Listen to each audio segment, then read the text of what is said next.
I think it's super important to focus on Black, Indigenous, and people of color as leaders in the environmental field because historically these are groups of people that have been marginalized and haven't had the opportunity to be able to be in positions of leadership. And so to have people who are Black, Indigenous, or people of color in positions of mentoring other youth who can aspire to those positions is super important. The 2021 Black, Indigenous, and Persons of Color Fellowship Initiative, a program of the Capacity Building Institute, aims to support BIPOC leaders in the sustainability and environmental sector. Delivered in partnership with Sustainable Eastern Ontario, a network organization that fosters partnerships and collaborations across the region, the program provides support to 3 BIPOC fellows in the local area.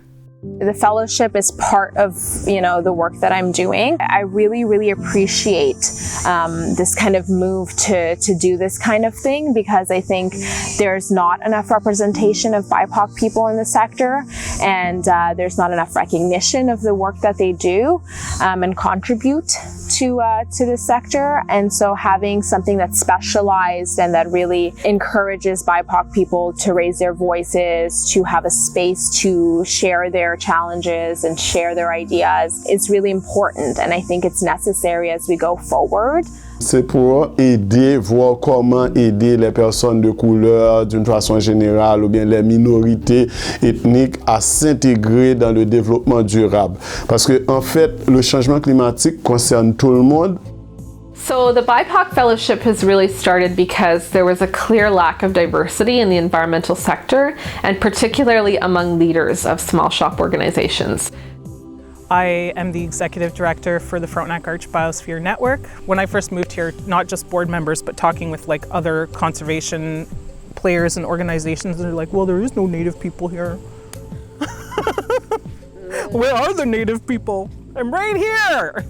Yeah, so I've been working on changing that mentality. Pretty much it's been the past 3 years where I started doing land acknowledgements and started talking more about to the board, here's where the communities are, we're here. We're around. So you really can feel that when you're in a room, that you're one of the only people of that kind of background or of that color, and that you have a unique and different perspective and experiences that maybe the other people in the room don't, and you want to feel that experience counts. Not a lot of people understand that you're feeling that way, right? They think, oh, well, you're here and we've included you in this space, but that you could still feel very intimidated, you could still feel very overwhelmed, you could still feel like you're not sure if you're saying the right thing or if your opinion is counting as much as someone else's. For me, it's one thing to talk about how diversity is important, it's another thing to actually put money into that and to actually support diverse leaders in the community. So the BIPOC Fellowship is a 2-year program as a starting pilot. So we've picked 3 BIPOC fellows to be part of the program for our first year, and we're basically supporting a portion of their salary or supporting their organizations financially to help encourage their leadership and to encourage their growth. J'ai commencé à voir les difficultés qu'il y avait dans nos communautés, les communautés noires, indigènes ou personnes de couleur. Quand on a vu que, en fait, quelqu'un qui est arrivé au Canada, on est pris soit par les besoins, soit de travailler, d'étudier ou bien de s'installer même au Canada.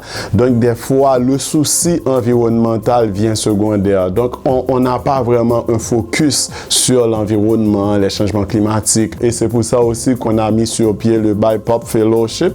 So I've been with OBEC for about 3 years now. This is my 3rd year, and I started off as an intern and I joined the organization as one of the first staff, and it was really exciting because it's a local grassroots organization, and I've always been very passionate about working at a community level and working directly with people. I've also had the opportunity to kind of pilot my own version of our themed workshops in a series called the Tuesday Tree Talks, and so I started that last summer actually. We've had a lot of great groups. Our most recent talk was just last week, and we got to bring in an Indigenous elder to come share their experiences. So I recently joined the BIPOC Fellowship with Sustainable Eastern Ontario, as a leader in an environmental field, and it just kind of happened fluidly. Christina from SEO had been looking for a third fellow, and she approached me and asked me if I would like to do it. I think I've always been drawn to the environment and the field of biology because of my Indigenous roots, and I feel like it's that connection to the land that drives me to do what I can and what I hope to do. Wisdom is represented by the beaver, and the reason that it's represented by the beaver is because the beaver knows how to use its skills and its gifts, and that's what it does. I just am always hoping to find that sort of where my skills can best be used for the land.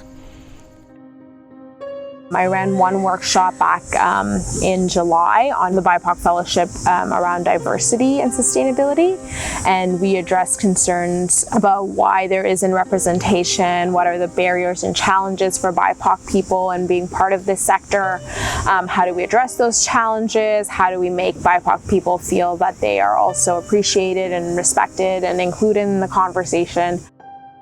On a aussi lancé au niveau de Sustainable Eastern Ontario un réseau francophone, le réseau francophone des organisations environnementales à but non lucratif de la capitale nationale. On est à 40 organisations francophones en Ontario, donc je pense que c'est déjà un succès.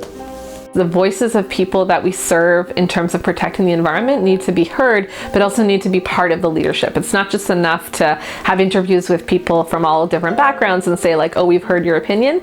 If you don't see people like you working in the community and in the sector, it creates a barrier.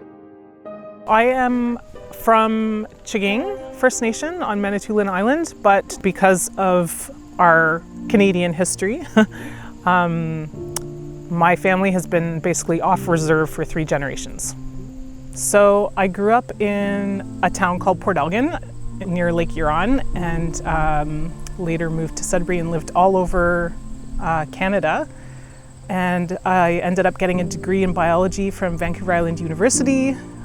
I was into plant medicine and learning a little bit from my grandparents.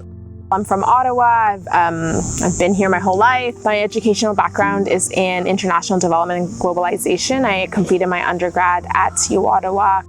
My family background is Bengali, so my parents are from Bangladesh. My Bengali culture is a big part of me and who I am. My parents have shared stories with us about, you know, all the challenges they faced. They're coming to a place that's completely unfamiliar and unknown to them. At that time, when they immigrated to Canada in the early 90s, there weren't as many resources as there are now to help immigrants. It can be such a disorienting experience. My dad had a degree in electrical engineering, and he did that in Saudi for some years, but then when he came here, he had to start from scratch, and then most of his life he was driving a cab because he couldn't really figure out what else to do. Je suis Ked Neptune et je viens d'Haïti, ça fait déjà 3 ans, je suis au Canada. J'ai travaillé en Haïti pendant 15 ans dans l'environnement, au ministère de l'Environnement, et puis au programme des Nations Unies pour le développement. Et puis je travaillais sur les changements climatiques et également sur la réforestation. En fait, j'ai eu une spécialisation en aménagement des bassins versants. Et j'ai dû traverser au Canada parce qu'avant tout, je m'étais impliqué dans la politique. Mais malheureusement, en Haïti, dès qu'on intègre la politique, les choses deviennent... bon, je ne sais pas comment dire, mais les choses ont changé. Politiquement parlant, parce qu'il y a eu des menaces, des persécutions, j'ai dû laisser dans le souci de protéger ma famille et protéger ma vie aussi. Considering that Indigenous people have been here for thousands and thousands of years and are familiar with the environment and the land, regaining cultural ties to the land and through language especially is super important, and having that knowledge being put on par as equal to traditional science, European-based science, is, I think, the only way to move forward. It's a very pivotal place to be, and whether or not we take the right direction is really going to determine the future that we're going to have. I think the work that we need to do is to continue this conversation around diversity and inclusiveness, whether that's through workshops or, one-on-ones or conferences or sessions or whatever, wherever we can build a space for BIPOC people to come together and share their ideas and experiences is really important. As funders, we're not trying to set the goal of the fellowship other than to say that we know diversity is important and we want to help to fund it. We really want to leave that up to the fellows who are selected to really make those decisions as to how we celebrate this story, or what other priorities we need to think about, or maybe what's missing in the process.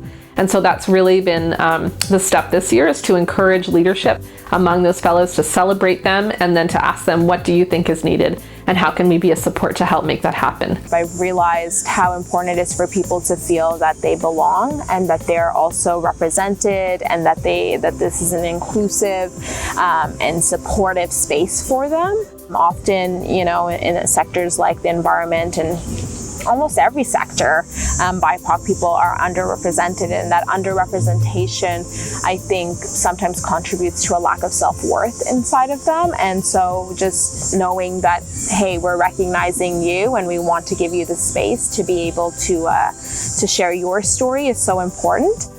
Traditional science likes to put everything in like these little boxes and look at them separately, whereas Indigenous science takes the holistic view of like the big picture and looks at how things affect and are connected to each other. And everything is based on reciprocity. Everything is connected. Like every piece of news item that I touch on is connected to the other. Climate change is becoming more and more obvious every day, but it's often BIPOC communities that are going to be the most affected by climate change and the impacts of climate change. And so if their voices aren't at the table, then how are you going to address the impacts that are going to be made on them? You can't have climate justice without social justice, without having the voices of all people in the conversation. And so that's why I'm so happy to be part of this fellowship. I'm so happy that it exists. And I think it's something that we need to continue to push for as we move into the future.